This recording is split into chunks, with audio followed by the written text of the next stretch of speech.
तो आज से टेढ़ागाछ वालों, बहादुरगंज वालों, चौराहे चौराहे पर बस एक बात कहो कि बाप को हाथ लगाने से पहले बेटे से बात करके ये कहे, गाली दे, फिरौन बोले, नमरूद बोले, लुच्चा बोले, लफंगा बोले, तो उसको बोल कि बाप को हाथ लगाने से पहले बेटे से बात कर। इस चमन को कभी सहरा नहीं होने दूंगा, इस चमन को कभी सहरा नहीं होने दूंगा, मर मिटूंगा मगर ऐसा नहीं होने दूंगा। जब तक मेरी इन पलकों पे दिए रोशन है, तेरी नगरी में अंधेरा नहीं होने दूंगा।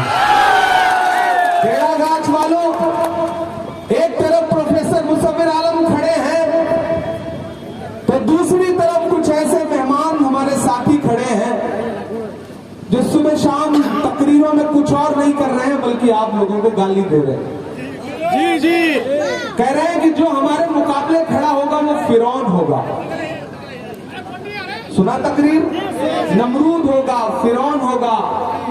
एक तो साहब आए और बोले जो मास्टर मुजाहिद चुनाव लड़ रहा है वो हरामखोर जैसा लफ्ज इस्तेमाल किया। लंगड़ा घोड़ा बोल रहा है। एक ने कहा लंगड़ा घोड़ा है, एक ने कहा लुच्चा लफंगा। मैंने हिंदुस्तान की सियासत में कभी इतनी घटिया जबान इस्तेमाल होते कहीं नहीं देखी थी।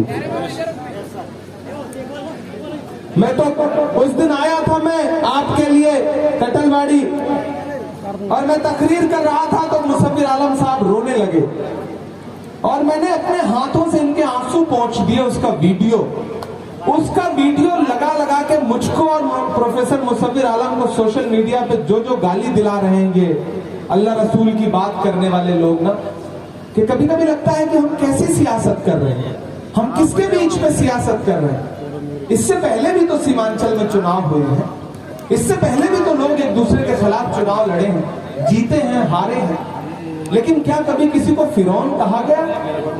क्या किसी को कभी नमरूद कहा गया? किसी को माँ बहन की गाली दी गई? मुझे बताओ, प्रोफेसर मुसव्विर आलम का कसूर बस इतना है कि इस आदमी ने आपके बच्चों के लिए कॉलेज बनाया, ये कसूर है इनका? आज इनको गालियां दी जा रही हैं। ऐसे ही कभी सर सैयद अहमद खान को भी गालियां दी गई थी। वक्त के जालिमा ने जब उन्होंने अपना हाथ फैलाया ईंटें मांगने के लिए तो उस हथेली पर थूक दिया था। आज ऐसे ही प्रोफेसर मुसव्विर आलम आपके सामने दामन फैला के कह रहे हैं कि मुझे एक मौका दे दो, दोबारा नहीं मांगूंगा। तो लोग मोहब्बत देने के बजाय गालियां दे रहे हैं, भला बुरा कह रहे हैं। और मुझे शिकायत है आपसे सीमांचल वालों, मेरा आपसे बड़ा जज्बाती रिश्ता है। 2017 में जब सैलाब आया था, मौलाना असरारुल हक साहब जिंदा थे उस समय, मैं आया था, तब मैं सियासत में नहीं था। मैं किसी बहुत बड़े बाप की औलाद नहीं हूं, मेरा बैंक नहीं चलता कि मैं सूद का कारोबार करूं। मैंने वक्त की जमीनें नहीं लूटी हैं, अल्लाह गवाह है, किरदार साफ सुथरा है। मेरे पास कोई धन दौलत नहीं थी, जो कुछ अल्लाह ने मुझे शायरी की सलाहियत दी थी उसकी बुनियाद पर जो थोड़े बहुत पैसे अपनी मेहनत से कमा सकता था, उन पैसों से आपके लिए राशन लेकर के, आपके लिए इलाज के किट लेकर के 2017 से आपके बीच में आता रहा हूं। मुझे क्यों गाली दे रहे हो भाई? मैं तुम्हारी सियासत के सामने सीना ठोक के खड़ा हो गया हूं इसलिए गाली दे रहे हो? मैं अपने लिए नहीं खड़ा हो गया हूं, मैं खड़ा हो गया हूं प्रोफेसर मुसव्विर आलम जैसे शरीफ लोगों के लिए। ये मेरे वालिद की उम्र के हैं। आप आए थे नारा लगाते हुए कि सीमांचल में मैं गरीबों को नेता बनाने आया हूं। मुझे बताओ टेढ़ागाछ वालों, किस गरीब को टिकट दिया है MIM ने? बताओ मुझे, किसी एक गरीब को दिया हो तो बताओ। मुफ्ती अतर जावेद को दे दिया या मौलाना सालिम चतुर्वेदी को दे दिया? दिया? लेकिन हमने क्या किया? कांग्रेस पार्टी ने क्या किया?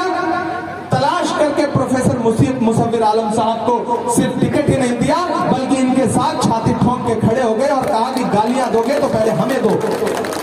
कल राहुल गांधी जी आ रहे हैं, आप मतलब समझते हैं पूरे सूबे में कितनी कम सीटों पे राहुल गांधी जी चुनाव प्रचार करने पहुंच रहे हैं, लेकिन राहुल जी ने कहा कि इमरान प्रोफेसर मुसव्विर आलम का नाम मैंने सुना है, मुझे प्रोफेसर मुसव्विर आलम के लिए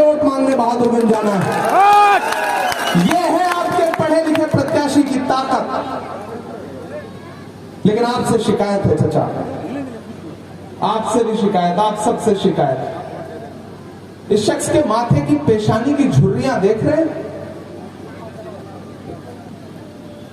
कोई बरसाती मेहमान आएगा और आपके बेटों को, आपके भाइयों को गाली देगा और आप सुनोगे?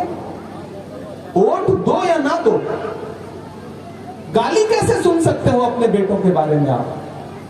मास्टर मुजाहिद को कोई ऐरा गैरा आएगा, लंगड़ा घोड़ा बोल देगा, हरामखोर बोलेगा, इससे बड़ी कोई गाली हो सकती है? किसी मुसलमान को फिरौन कहने से बड़ी गाली हो सकती है? मैं असदुद्दीन ओवैसी साहब से पूछता हूं कि मौलाना असरारुल हक का बेटा फिरौन है क्या? तुम्हारे मुकाबले खड़ा है। मुसव्विर आलम साहब फिरौन है क्या? डॉक्टर जावेद साहब फिरौन है क्या?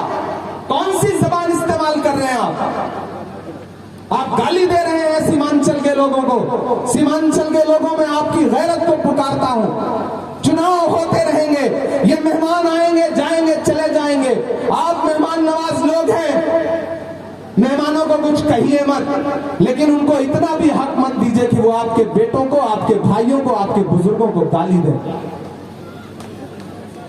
मैंने कहा ना, प्रोफेसर मुसव्विर आलम साहब मेरे बाप की उम्र के हैं। शाहरुख खान की फिल्म का डायलॉग याद है? बेटे को हाथ लगाने से पहले बाप से बात कर। तो आज से टेढ़ा गाछ वालों, बहादुरगंज वालों, चौराहे चौराहे पर बस एक बात कहो कि बाप को हाथ लगाने से पहले बेटे से बात करो। कोई मेहमान अगर आकर के ये कहे, गाली दे, फिरौन बोले, नमरूद बोले, लुच्चा बोले, लफंगा बोले, तो उसको बोल कि बाप को हाथ लगाने से पहले बेटे से बात कर। इजाजत मत दो किसी को। जिस इंसान ने आपके लिए स्कूल बनाया, जो इंसान आपके लिए बिना कुछ रहते हुए कस्तूरबा गांधी स्कूल लेकर के आया, कॉलेज बनाया, तसव्वुर करो कि वो आदमी अगर असेंबली में पहुंचा तो आपके मुद्दों पर कितनी शिद्दत से लड़ेगा। सियासत जज्बात का नाम नहीं है, सियासत होशमंदी और अक्लमंदी का नाम है। यहां अल्लाह वाले खड़े हैं, आलिम दीन खड़े हैं, मैं देख रहा हूं उनके चेहरे नूरानी चेहरे। सिर्फ मुसव्विर आलम को गाली नहीं दी जा रही है, सिर्फ मास्टर मुजाहिद को, सऊद आलम को गाली नहीं दी जा रही है। जब महाराष्ट्र हारे थे तो मौलाना सज्जाद नोमानी को सोशल मीडिया पे क्या क्या भला बुरा कहा था, और आयरे गैरों ने नहीं कहा था, खुद नकीबे मिल्लत ने कहा था कि ये लिफाफे पे पलने वाले लोग। मुझे बताइए, आप अल्लाह के मानने वालों, उलेमाए दीन, आप लिफाफों पे पलने वाले लोग हैं? कोई आपको इस तरह से बोल देगा और आप उसको जवाब भी नहीं दोगे? आपकी सियासत के मुकाबले जो खड़ा हो गया वो फिरौन हो गया, नमरूद हो गया, वो लिफाफे में पलने वाला हो गया, वो दलाल हो गया। कौन सी भाषा है ये? इतना गाली तो भाजपा के लोग भी नहीं देते। आप अपने कलमा को, भाइयों को गाली दे रहे हैं, आप ईमान वालों को गाली दे रहे हैं, और फिर ये सोचते हैं कि सीमांचल के लोग आपको सर माथे पे बिठा लें। अपने भाइयों को, अपने बेटों को, अपने बुजुर्गों को गाली दिलवा करके किसी सरमाथे पे मत बिठाइए। चुनाव आएंगे जाएंगे, कोई भी एमएलए एमपी बन के पहाड़ नहीं तोड़ देता।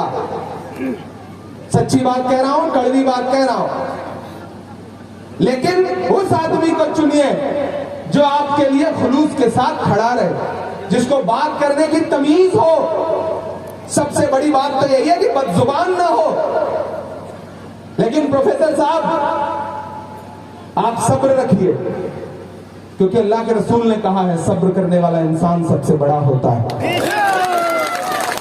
ये आपको गालियों के अलावा कुछ नहीं दे सकते।